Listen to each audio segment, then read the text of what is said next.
do I need to know and how do I get that? And it's making sure that there is a flow of information, whether it's external or within the Toastmasters community itself. So, by a show of hands, who here is used to marketing and PR activity outside of Toastmasters and is comfortable doing that? Fran, I can see your hand. Alan, Elizabeth, Alexandra. Okay. Because some people get really nervous when you ask them to do certain things. Thank you for the thumbs up there, Craig. And some people get really nervous when you ask them to do things. And I did an exercise, and obviously it was in the good old days because this my original slide deck had the word Twitter still written on it, and of course that doesn't exist anymore. We now have X. So if you had to write a post for X about your club and had to do it in 250 words or less that would encourage people to come to your event, could you do that? There's probably a knowing nod around the room for many. If you asked some of your club members to write a post that was going to be put onto X, would they be able to do that for you? And you know what? The answer is, I can see Fran checking out, the answer for many of them is no. But if you think about it, we're a communications organization. So while most of our words matter, actually the words that we say in our messages and our posts also matter too. When I was PR manager, I remember it was a question around the Toastmasters magazine, the physical magazine that we used to get. And I went to a club and I watched them pass this magazine around between the club members. And I said, why are you passing the Toastmasters magazine around? And they said, well, only the new members of the club now get the magazine. Us older members don't get it. And it occurred to me that they hadn't actually updated any of their information having moved house on the Toastmasters website because they never thought to do that. So they were actually sharing the Toastmasters physical magazine around. Now, obviously, we can get all of the articles online, and that's a great way to have some activity. If there isn't much happening, you could always go and grab yourself a Toastmasters article and put a bit of coming up at our next meeting, we're going to be talking about X, and here it is over here, nicely described in a nice article from Toastmasters. So some of that heavy lifting in what you want to post can be done for you. Good question, and feel free to just drop a few comments in the chat.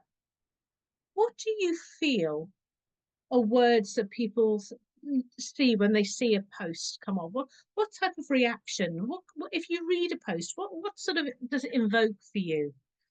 What are you looking for in a post? Just drop anything. I'm assuming the chat is enabled. She says at this point, yes, it is. And what are people thinking? They see a post. What is it they want to know? What information might they wish to see in a post? I can see a level of concentration and typing going on here. Something of value. What's in it for me? Inspiring people, pictures, invitation. Date, time of meeting. Ha ha ha. They want to see the engagement. I love that, Fran. Training and leadership, inspirational, motivational, values and insights. Date, time, location. Oh, Craig, you know where I'm going with this, I feel. I did a little bit of a spot check on some of the posts which I have seen out on LinkedIn, and a number of them don't actually make it really clear when something is happening. And I looked at a couple of posts and thought, how else would I know if something was happening? I've got LinkedIn, I've got Facebook, I've got Instagram. Where would I go to necessarily find out if an event was happening? Because by you putting a post out there, the assumption is that your audience will see it. And that's not necessarily the case. So how, if you're going to put something out there, can you make sure it starts being picked up by somebody else? And the only reason somebody else is going to pick it up is if it's clear what that post is saying. And with having Craig here, who is our Region 10 PR manager, for those of us who follow the Region 10 group, it means that we see things all around Europe that are happening. And it's open for all of us to join if you're not already following Craig's in LinkedIn messages and posts. Because what Craig will do is he'll grab a post and he'll make sure that the Region 10 group is looking really busy. But if you have an event, it's going to be harder for Craig to cross promote that for you on LinkedIn if it's not clear when's it happening. In Europe, we have different time zones. So saying if it's British summertime or it's Greenwich Mean Time or UTC plus or minus, whatever it may be, actually that's quite useful for our region because people in the UK and Ireland often will go and join events online that are happening in Italy or may happen to be joining something that's happening in Sweden or Poland or any of these other countries. So having a time in there that is clear for people is really important. The other thing is this happening online or in person? How many of you have seen those posts where somebody's put something up and the first question that comes back in is that meeting online or in person? How many of the you've all seen those comments? It's the first comment. Yep, Elizabeth, you've seen it as well. And that's really challenging. And LinkedIn is one of those places because you don't necessarily see that happening straight away.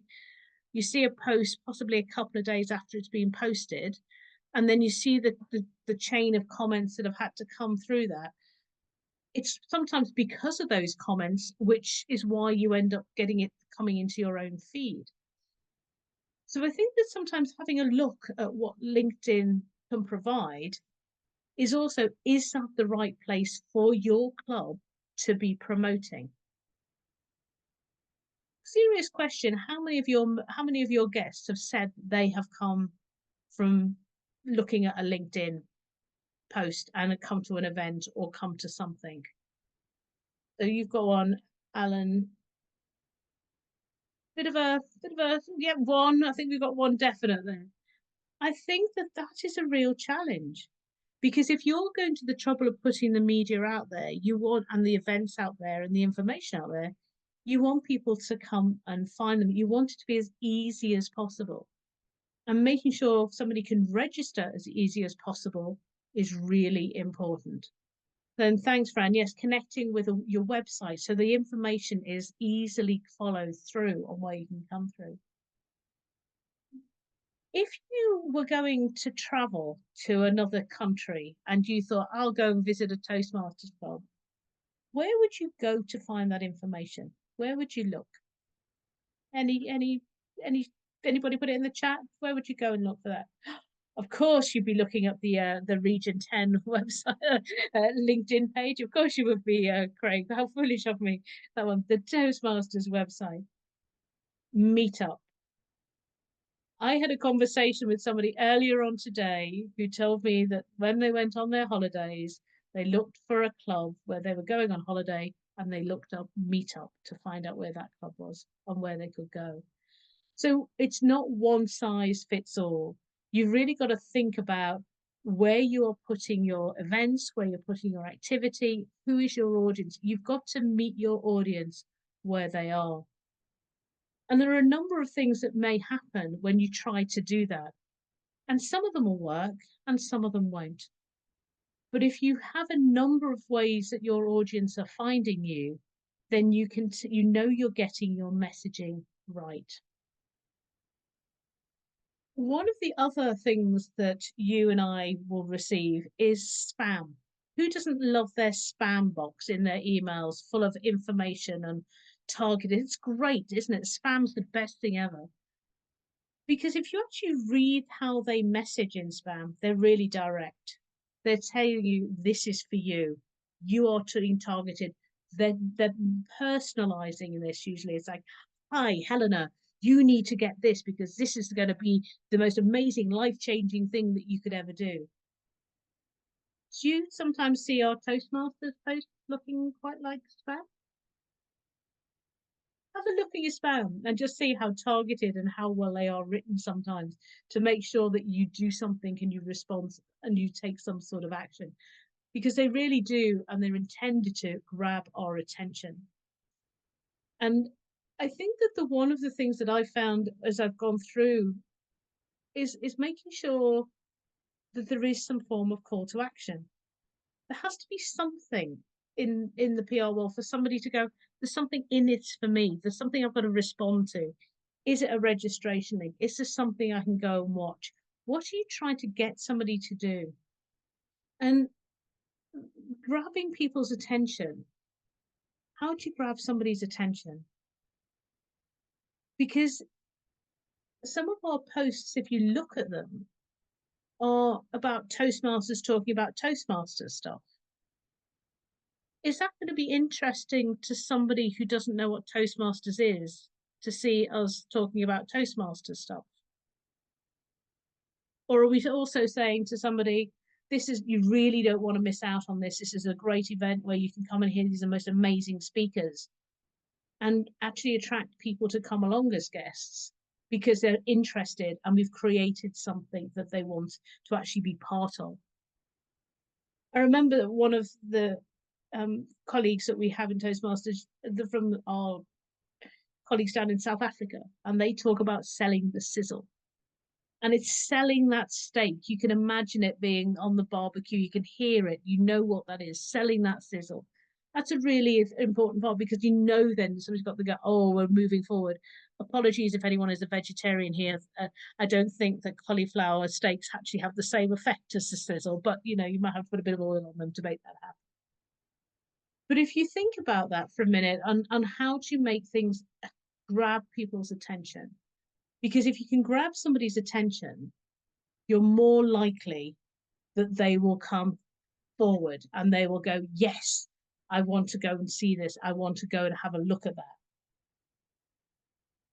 If it's worked well, you might go, well, how can we improve on that? How can we make that happen again? What did we do that worked for this? And particularly if it's a LinkedIn post and you suddenly start getting a traction of people following you and wanting to know more about what you're doing as a club, then making sure you're connecting to the wider Toastmasters community then becomes a bigger thing.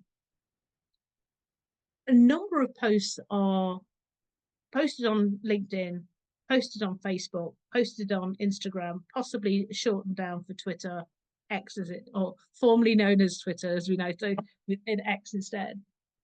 So you've got to really think about how you're tailoring this because who exactly is your audience?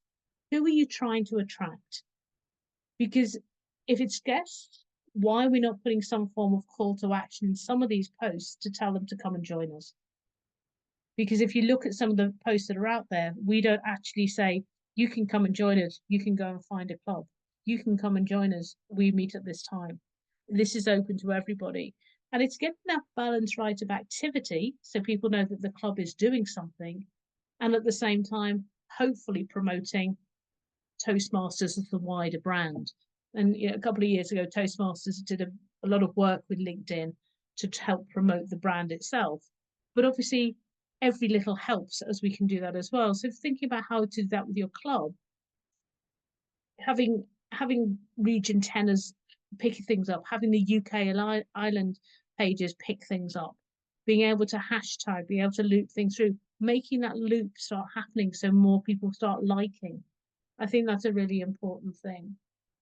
And they are UK and Ireland is a joint Facebook and X page because if I'm a guest and I'm looking for a club, I don't know what District 71 and District 91 are. I just want to go and learn about public speaking. So sometimes you've also got to think about the user. What are they looking for? What are they going to be looking for when they are searching for a club or about public speaking in their area? And this is where aligning something with Meetup that takes them to a website, that can take them to a page, that can take them back to LinkedIn. This whole thing becomes a circular activity. It's interesting now that I have a couple of people because I see Fran's put something in there. I actually had grabbed that as an example for something, Fran. So thank you for putting in the link Cantor thing.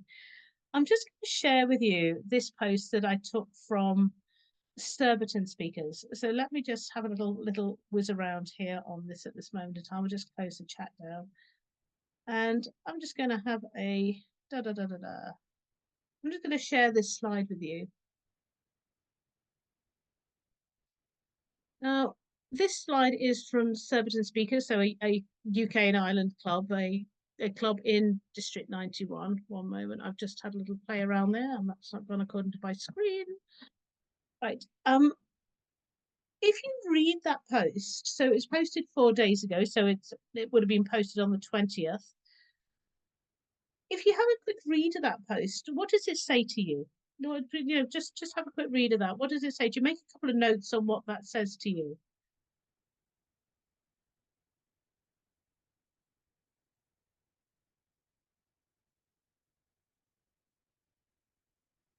Did everybody read it okay? Just checking everyone can read it. Is it okay? Enjoy playing between two screens that aren't normal. I'm having a bit of a play today. If you saw that post, would that inspire you to go and find Surbiton speakers? If you went to LinkedIn and searched Surbiton speakers, if I told you there is also another thing called Surbiton Speakers Club, would that be confusing? I'm also keen looking at this in the sense that they've linked some of their own members to actually sort of show that they're on LinkedIn and they're linking them to the post. So a good idea from that perspective. But I was quite surprised that Surbiton speakers only have 9 followers. That's not very many. And I think that that's when you think there's a lot of work and effort that goes into the work that we do. And if you've got 9 followers, that's quite a lot of work. And possibly not everybody's picking that up. So it might be thinking, is this the right place for this information on one level? But also, who's liking this? Who's sharing this? Who's picking this up from the club? Who's commenting on this? My other point on this particular one is within Toastmasters. She says she got a bit mad there. There you go. My question is this statement true? Because officially, we don't become distinguished until April the 1st.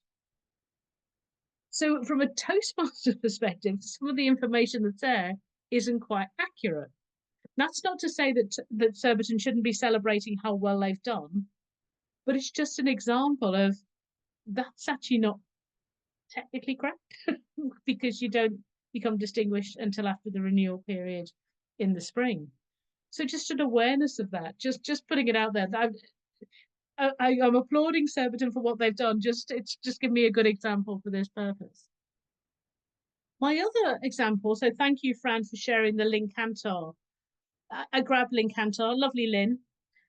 And I noticed when I looked at this, it was posted 3 days ago. There are 317 followers for Sussex Online Speakers. Well done, you. But nobody at the time I looked had liked the post or shared the post or commented on the post. So again, thinking about how that works, it's out there, but nobody's liked it or shared it.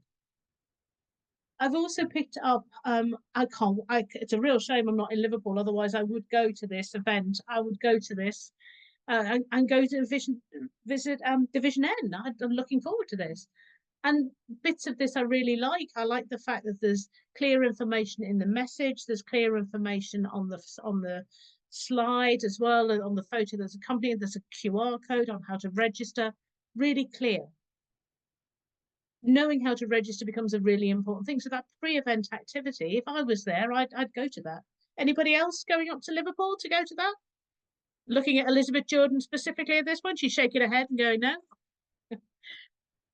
And then on the other side I grabbed is this open mic, monthly open mic night. Again, something that's happening. Who is this for? Is it for members or is it for anybody to go? And the only other thing for me within that, it's join us by 8 p.m. I've seen this, it was posted 1 day ago. I've missed this. So thinking about how you word that could be quite important because obviously it's too late for me to go to join by 8 p.m.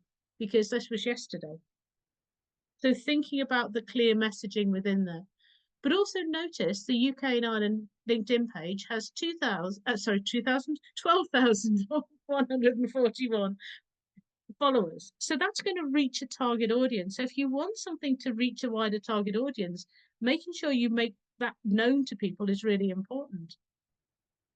So what else have we got happening in our district? Well, this I called post events. And here we have our wonderful regional advisor, Lillian, who's been visiting District 71 and District 91. And this is promotes the fact that she's been here. And that's great. So we know that our regional advisor has been busy working and great. But would that work for other people to know that? Do they need to know that our regional advisors been to visit? So would that encourage people to come along? Not necessarily, but it may show other people of going beyond their club and understanding there's a bigger picture of Toastmasters. So it's a bit of Toastmasters knowledge, but probably not for a guest at that point. But over here, we've got these thing called contests, and I've just grabbed this particular one that was there from again. Thank you, Craig, for reposting. This has gone onto the Region 10 site.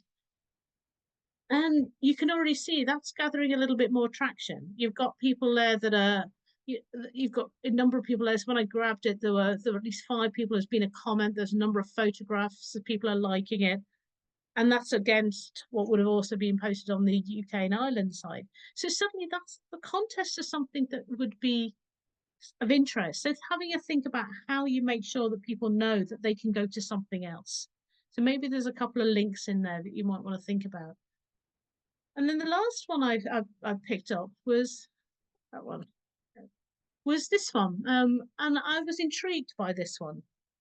So I'd seen that Craig posted earlier this afternoon, Region 10 Craig, this particular reference to the London 104 London debaters have had an article printed in the Toastmasters magazine. So I went to the 104 London debaters page on LinkedIn to have a look at the activity that they had said. And they made a post around this themselves. But I was quite surprised to find they only have 6 followers. So that's not a huge amount of traction. So if you're going to be on LinkedIn, if you're going to be on any social media platform, if you're putting the information out there and nobody's liking, following your page, then it's not going to get the traction that you want to attract the guests that you want.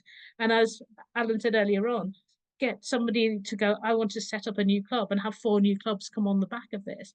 You need these pages to be active and you need to have the followers in there. So thinking about how active a club is LinkedIn the right place, or is it just one place that this information needs to be for 104 London debaters? I'll stop sharing at this point, and I've got a little question for you, and maybe you can think about how to do this. What would be your top PR tips? Thinking about what I've said here, what would your top PR tips be? And I'm just going to pop out the chat so I can turn it in a different window if that will work for me tonight. And yes, it will. What are your top PR tips? Let's have a little exercise of what you would do in terms of top PR tips.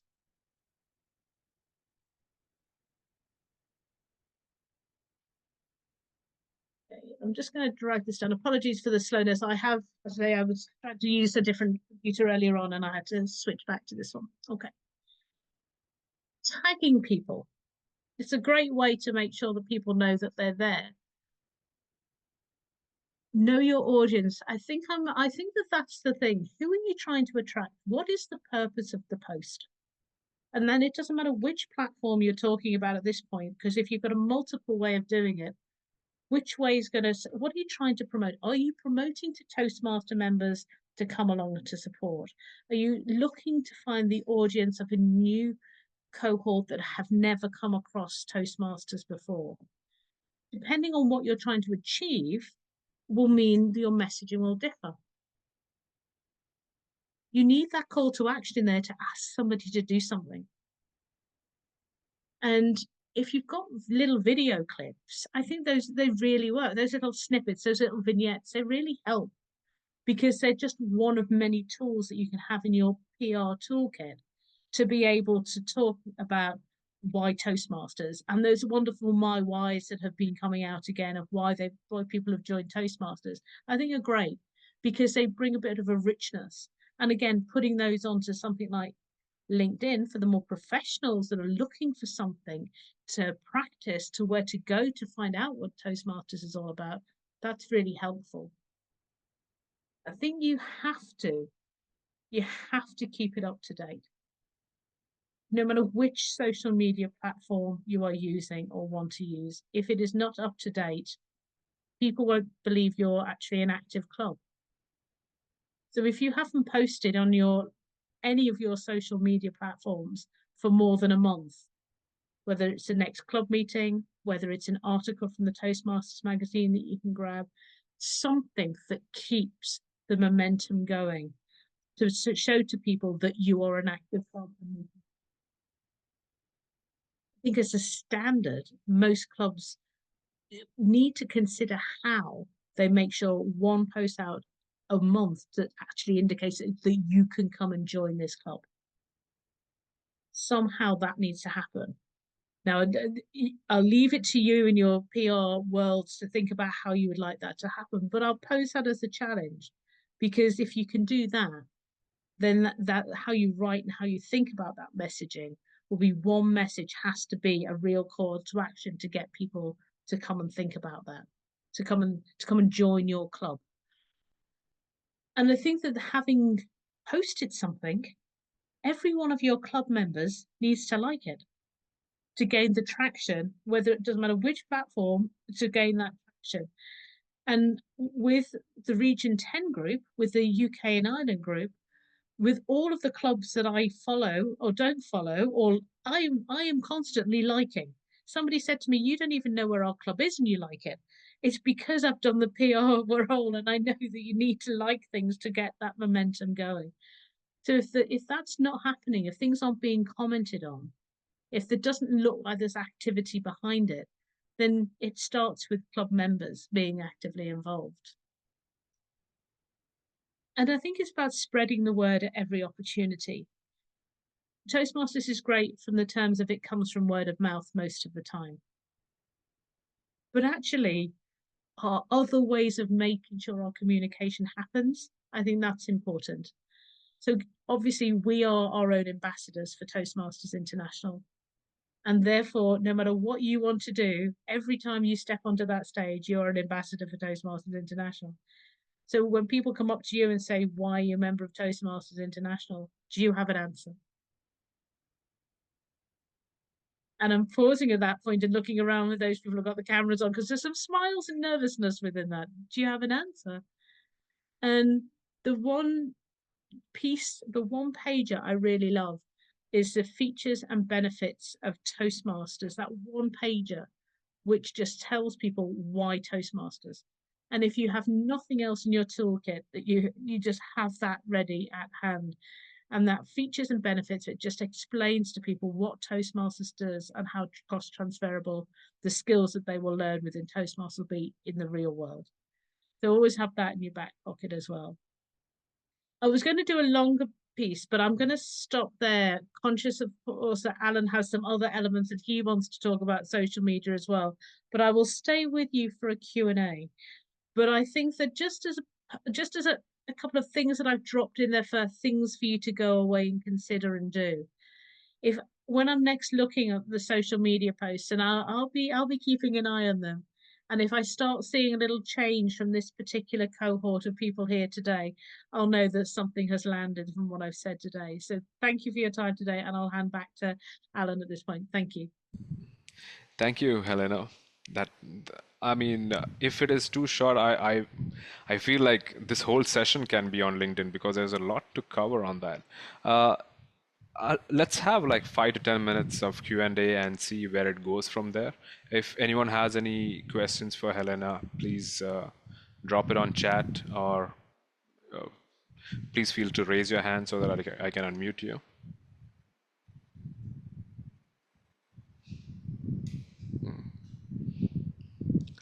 Any questions for Helena? Please let me know. Okay, about Facebook, we will get to it, Neil. We have our upcoming session, which I'll be covering. Anything on LinkedIn?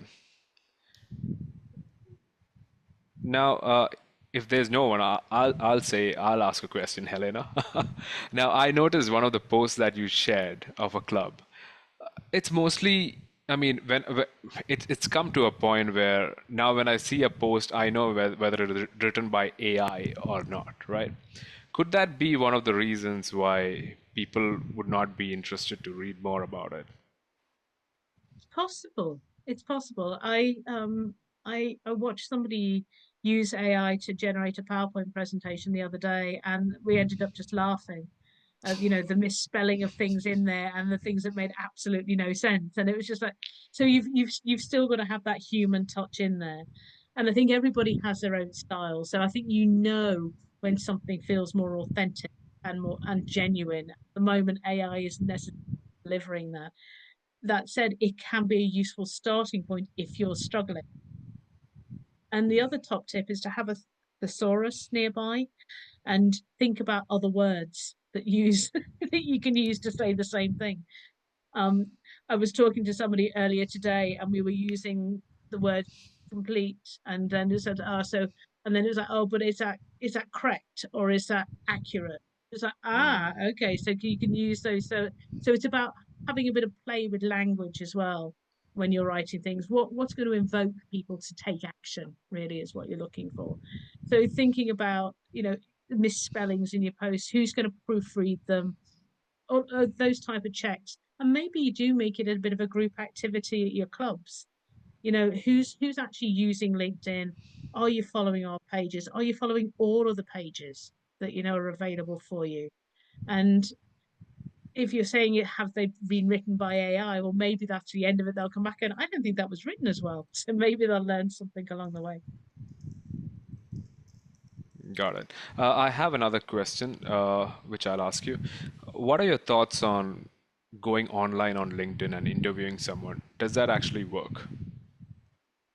So we were doing LinkedIn lives last year, the year before. No, I'm trying to think when I was 2 years ago. As a district, we were definitely pushing out LinkedIn lives at that point. If, it was a great learning opportunity for those who took part. I was on a panel on one of those.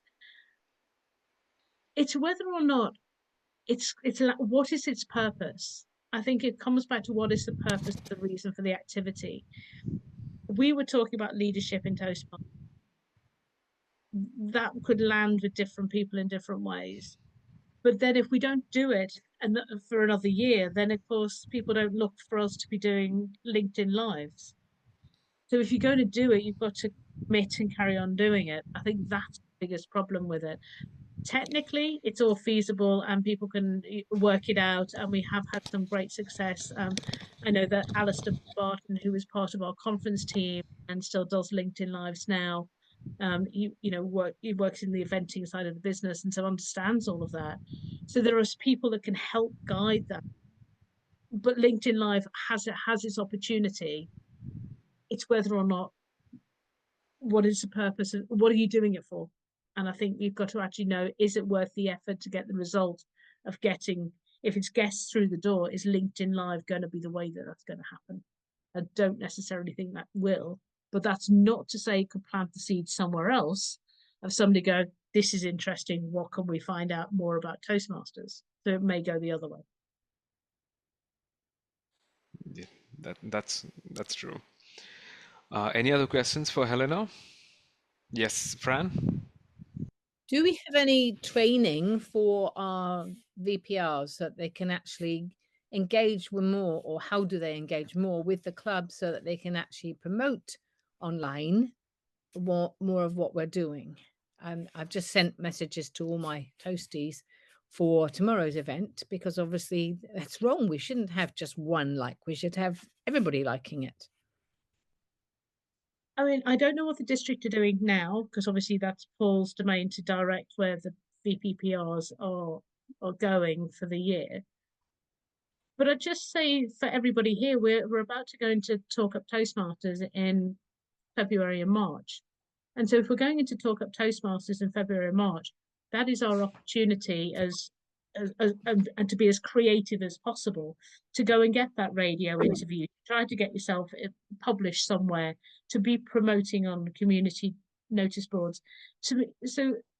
Where I live, they've cancelled it today because of their high winds, but there was going to be a carnival, a winter carnival, where they would have had a stage and they would have had stands down there as well. Why aren't Toastmasters represented on some of those stands? Why haven't we got area stands appearing at those type of events or offering to MC those events so our talents can be seen?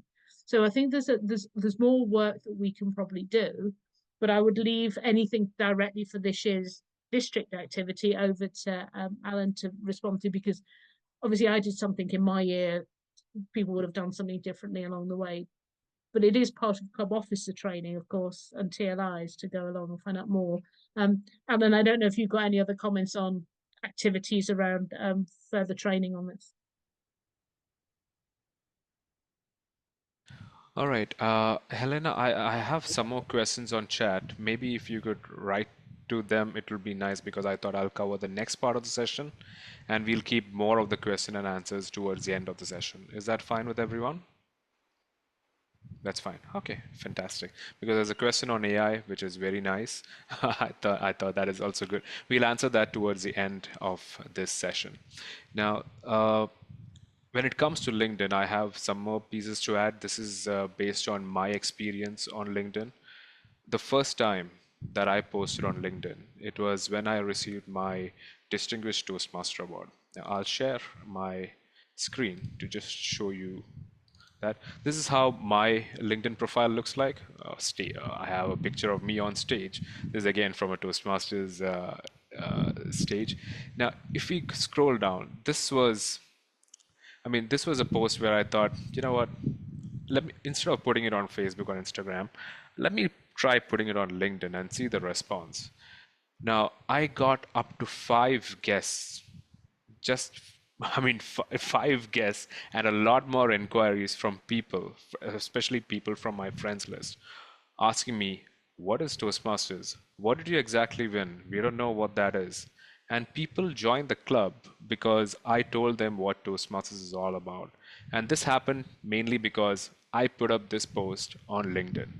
So that is when I knew that LinkedIn is quite powerful for promotions and for recognition as well. So thank you, Helena, for that very useful session. I didn't know you have been observing the clubs. This is incredible. So I like to get to know more about that because my experience before District 91 was in District 20. I was the PR manager of District 20 3 years back.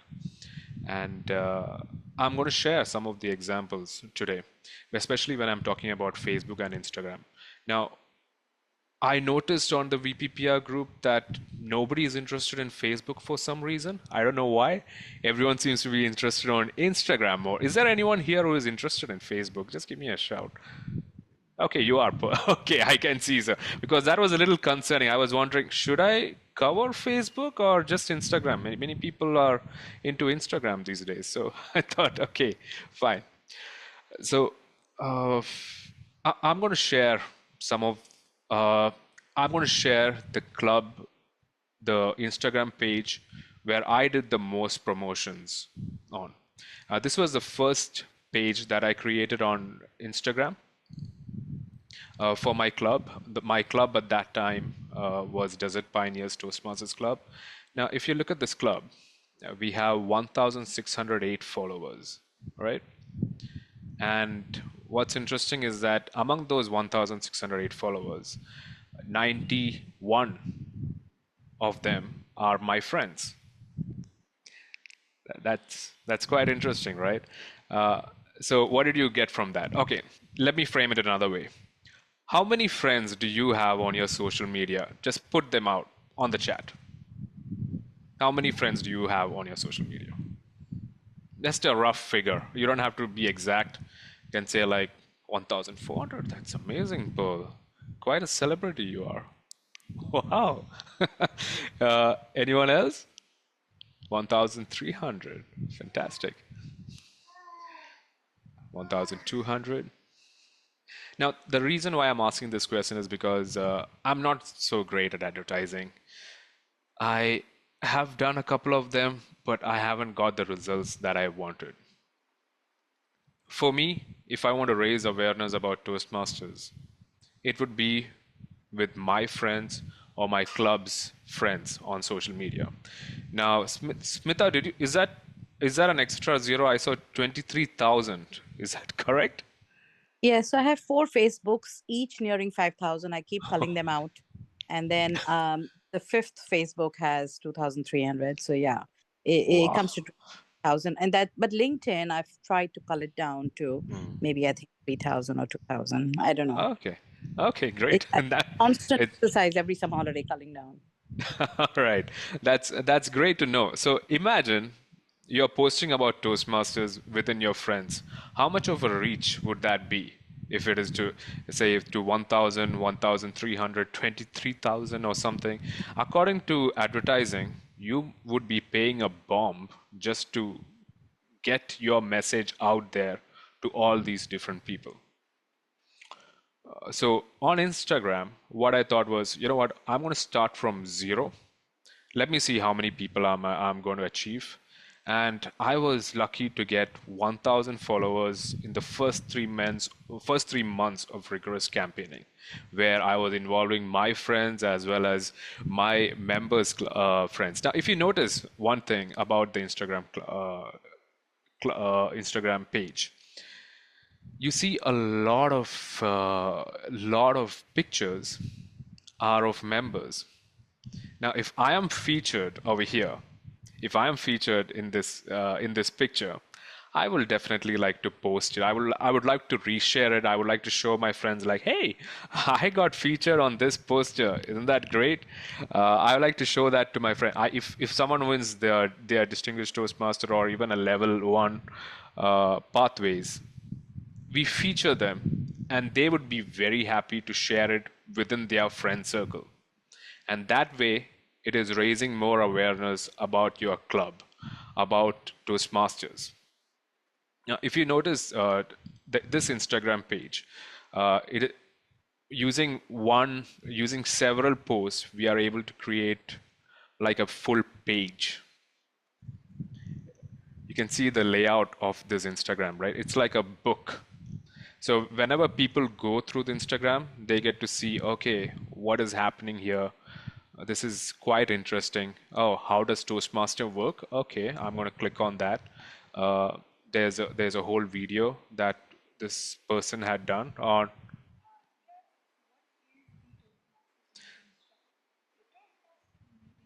So you can see it gives a small highlight about what is Toastmasters. It shows the different activities that we as a club are doing, which is quite interesting. So that way, people are just interested to just come as a guest to join and see what is up. Now, that year alone, we got so many people into the club that as moving on to my next role, when I was area director, what I did was I chartered an entire different club based on the members that I got over here, because we had that many members joining us through Instagram, and which kind of served the purpose of of all those promotions and all those things. Now, if you look over here, it is not just the posts that we are doing. There's a lot of engagement, and most of the engagement is done on stories. There's a lot of stories. Now, I'm going to give you an example. This is a themed meeting that we had of a crime scene that had happened. Oh, what's a crime scene? You can see this is quite interesting. People will click on it just to know what exactly is the crime scene, right? So if you look at it, okay, there's a crime scene. Oh, look at that. This is what we did. And I was a Toastmaster of the day. I was the MC. I was introducing the Toastmaster of the day. People got cards. I put in some interaction elements like want to find out what happens next. Then some of the snippets from the meeting. So people were seeing, okay, what is going on? We are giving a whole story within that story. We are not just sharing posts or sharing promotions. We are actually telling a story over here. We tell stories through our speeches, but over here, we are telling stories through videos and pictures. So creates an element, you see a lot of interaction. So when we put up stories like this, there are a lot of people interacting. Do you think he's guilty? Yes or no? So people will respond to that as well. So this interaction, it's somehow there's this algorithm that social media uses to see how many people are engaging with us. So that keeps bringing them back into to see what is happening in the club, what is happening with us. So that is about these. And this is another post that we did. We turned 100 this time, but before that, this was 5 years back where TI turned 95. And what we did was we were recreating old Toastmasters magazines. So you can see this is what we recreated. This is the old picture. This is the new picture. So just recreating some of the old scenes, and people were quite happy with that. This is when we achieved a celebratory thing. So everything and anything is there as stories on our Instagram page. And this was one way to get people to be involved with us on Instagram as well as Facebook. So I know I'm getting a little short on time. So just to keep it brief, tag people, feature them. Member recognition is very important. In our last Canva workshop, we discussed about how to create member recognition posters. If you still like me to, if you want a link to to those workshop, you can have it on. I can share it here, or follow our YouTube channel. You get to see all the recordings of our workshops. Again, if you like to have another Canva workshop, please let us know, because member recognition is very important if you want to put the message out there, if you want to raise awareness about your Toastmasters within your friend circle of more than 1,000 people, 2,000 or 5,000 or 23,000. If you want to put the message out there, the best way to do that is by featuring members. Before I go on to the next couple of questions, there was a question about AI. AI is good in a way.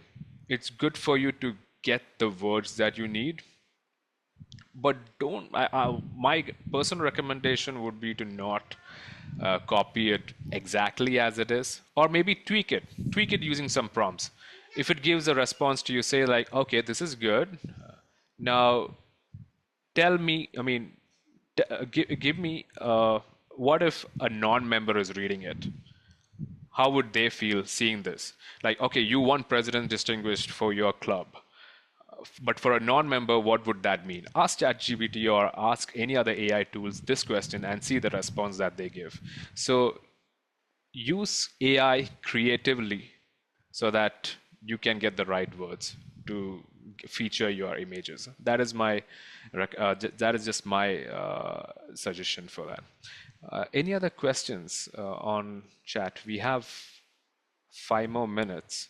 So I'm also bringing Helena here, and Craig, if you could join us, it would be nice. Is Craig still here? He's the Region 10 PRM. I keep seeing Region 10 updates. Every time we put up something on district, I see it on the region pages. So Craig has been very busy.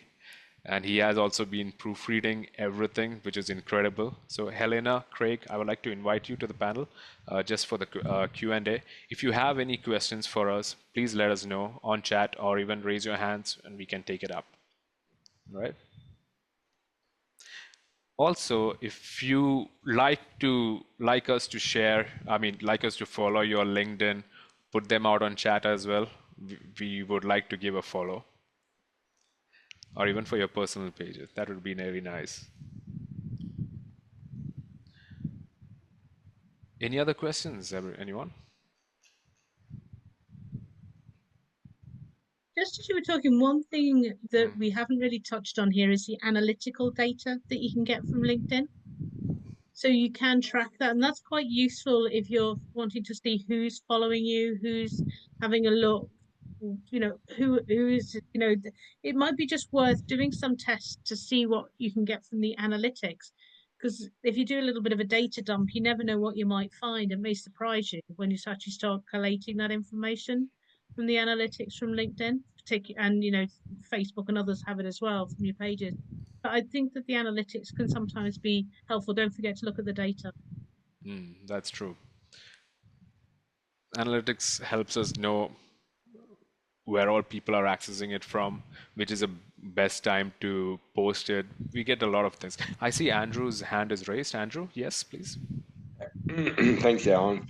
Just quickly, I had posted in the chat a small survey about our webinar today and how to and give us some feedback of how to improve it. Also, don't forget our next webinar next week, which will be how to achieve your DTM.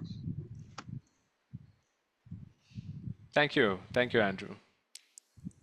Smita shared a question. I have put it over here. I have responded to that. Wembley Stadium speakers. Okay, we'll give that a follow. Daniel, thank you for that. Social. I'm reading the quest. I believe that the choice of social media depends also on the type of people you target. Correct, Fatiha. That is correct. Me, for example, I am a big fan of Instagram. That is why I concentrated solely on Instagram. There are many people on Facebook. What I've noticed over here is a lot of people are active on Facebook. For my club's Instagram page, for Cardiff Toastmasters, many of our guests come through Facebook. They join us through Facebook. So it really depends. There are clubs which I know which are on TikTok. But for me, I somehow haven't figured out TikTok yet, but that also really works. TikTok, I think, is more for the younger generation.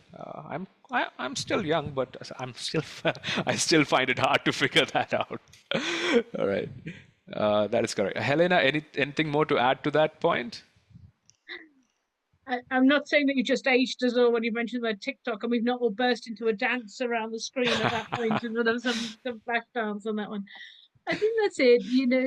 Give anything a go because you're only going to learn from it, and I think that if something starts working, understanding why it works is not such a bad thing, and a little bit of SWOT analysis or a little bit of just taking a note of it. Actually, people are attracted to this. Is it the day? Is it the time? What is it that's working?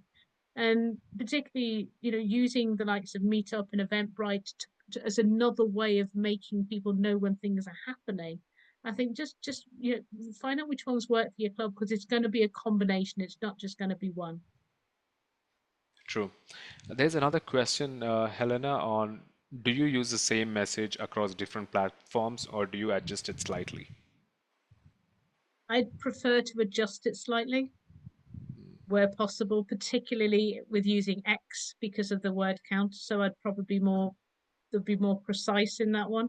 And I'd probably price you something down to make sure, particularly if there's a call to action in it, I'd probably make sure that the call to action on something on X would be further, wouldn't be at the end, it would be at the beginning. I'd probably repurpose something to make sure that the call to action where somebody has to do something is nearer the top, as well as to make sure that helps grab attention. That's true. Yes. Then This question I can answer. It's about Instagram. Is it true that hashtags won't be used as a feature of Instagram?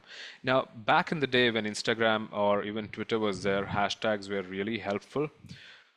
But now, because of the algorithm, I don't find it to be that effective. I mean, it's good to use it. There's no harm in using it. There are people who still click on the hashtag to see the different posts for that specific hashtag. So you can definitely use hashtags, but it is not as effective as it used to be from back in the day. Because people have, I mean, the way that people have been consuming data has been different. Uh, Social media has updated a lot. So, but yes, please continue using hashtag. But most importantly, please don't forget to tag people because this is really important. And don't go tagging on highlights and followers. Every time someone does that, I keep getting notifications about it, and I'll be like, okay, why? If I'm really tagged, please tag me. I'm not a. This is my comments about people putting highlights and followers for raising awareness. It's good, but it can be a little repetitive. All right. So that brings us to the end of this workshop. Thank you everyone for joining. And if you like to know more, if you like to get more workshops done, if you like to hear from an experienced speaker, please do reach out to the district. We would be very happy to arrange that. And a very special thanks to Helena for joining us and sharing her wisdom and insights. Thank you, everyone. Thank you, everyone. Thank you. Have a good evening. Take care. Thank you. Thanks, Helen. Thanks, Alan. Thanks, everybody. Take care of yourself, Andrew. I Take will. care. I will. Get better. Yeah, take care, Andrew. I will. Thank you. All I can do. Mm.